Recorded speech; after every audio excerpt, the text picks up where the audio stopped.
Sudah kalau disebutkan penghafal, jangan terbayang 30 juz dulu. Mulai menghafal walau cuma satu ayat.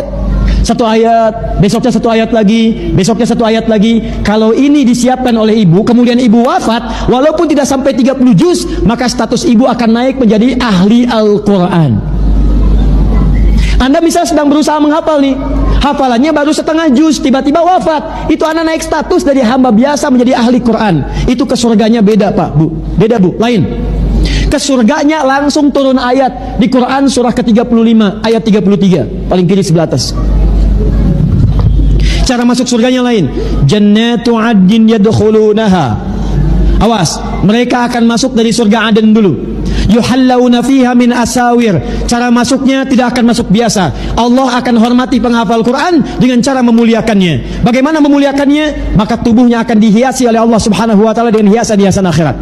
Di At-Tirmidzi nomor hadis 2915 dikatakan kalimatnya. Begitu akan naik ke surga, kata Qurannya, Allahumma halli. Ya Allah, mohon hiasi orang ini penghafal Quran. Maka wayul basu ilaihi tajul karamah, dipakaikan di kepalanya mahkota kehormatan. Pakaikan. Begitu dipakaikan, dihormati oleh Allah. Mana orang tuanya?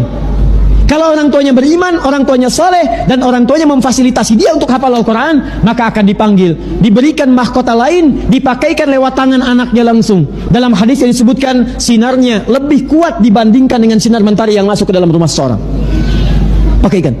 Begitu selesai dipakaikan, Qurannya mengatakan, Allahumma zid, ya Allah, tambahkan pada penghafal, bedakan dengan fasilitator. Fayul basu ilaihi libasul karamah, maka dipakaikanlah di badan orang penghafal Quran itu jubah kehormatan. Setelah dipakaikan yuhallawna fiha, ada gelang-gelang, ada macam-macam, baru dia akan pimpin keluarganya naik ke atas surga. Saat naik itulah difirmankan, faqra waqar, fa inna akhiru qiraatika akhiru manzilatika. Silakan baca Quran yang biasa engkau bacakan saat di dunia, maka akhir tempat tinggalmu di surga itulah tempat tinggalmu sesuai dengan akhir bacaanmu. Makanya nanti kata banyak orang, ada orang menyesal saat masuk surga. Kalau masuk neraka menyesal, biarkan.